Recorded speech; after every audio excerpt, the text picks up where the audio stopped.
In this video, we will look at the emergency hardship transfer application process from both the parent perspective as well as the admin perspective. Here from our parent dashboard, we will select to start a new application for another student. And this is where the parent can select to begin emergency hardship transfer. The first thing the parent will need to do will be to review the guidelines for transfer requests, and then they will need to agree to the requirements and policies before continuing it to the application. Once in the application, the parent will need to complete all required fields in order to continue.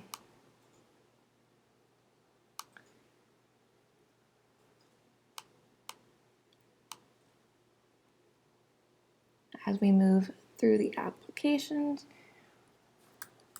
we will notice that it is a multi-step process, just like the other application form processes. We will also notice that the parent has the option to continue through to the next step of the application or to save and exit to return and complete at a later time.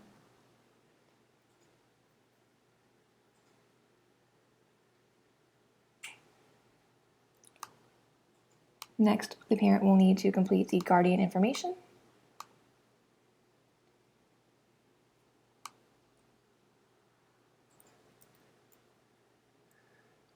Followed by the emergency hardship step, where they will need to fill out the explanation as well as provide supporting documentation for the transfer.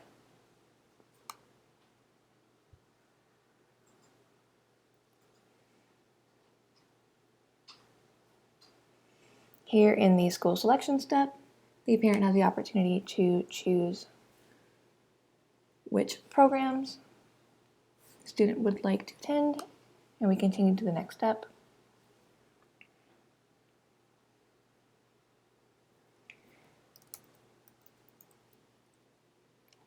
Where the parent is required to sign before they review and send here on the final step. Once the parent reviews all the information provided and verifies that it is correct, they can send the application.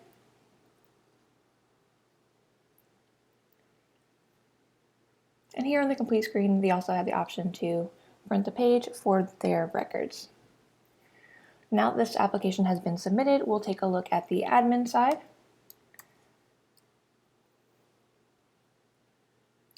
We're going to go ahead and refresh that page, and we'll look at the emergency hardship transfers.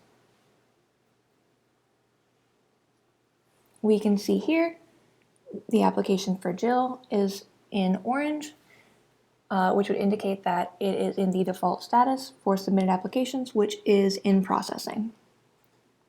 If we look here at the application for Jill to DuPont Tyler Middle School, we can edit the application. This is where your admins would, of course, review the application and determine whether it is eligible or ineligible.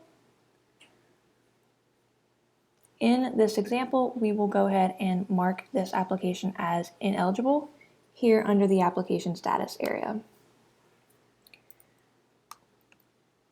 We're going to go ahead and save the application. And then note when the application management page reloads, you now see that Jill's application is marked in red, indicating that it has been marked as ineligible. Now we'll take a look at what an ineligible application looks like from the parent perspective. If we go back to our dashboard,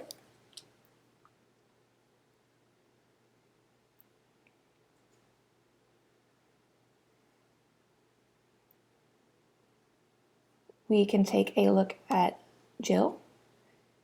And we see here that the application to DuPont Tyler Middle has been marked as ineligible, and the parent has the opportunity to appeal. If they select the appeal button, they will be asked if they would like to provide additional details.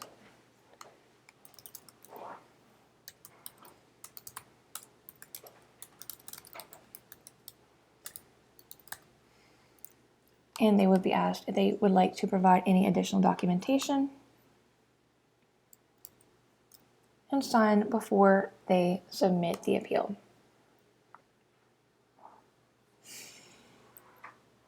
Once that page reloads, you will see that the appeal has been successfully submitted. And if we look at Jill once more, we'll see submitted in processing for the appeal status. From the admin side, we'll go ahead and refresh our page to look at the changes with Jill's application. If I look here and I edit Jill's application once more for DuPont Tyler Middle, the first thing I would like to note will be if you click on View Emails, the admins can see that the appeal was sent to the school choice director, the chief of schools. We also see here where the chief of schools has the option to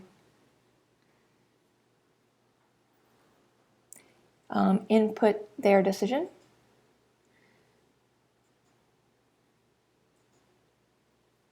So we can see the parent information here, and here we have the option to provide information as the chief of schools on whether or not the appeal is approved or denied. We can go ahead and mark approved, and test. The chief of schools can then provide a reason and a signature that of course will be time-stamped. And then the application can be resaved. Please let us know if you have any questions.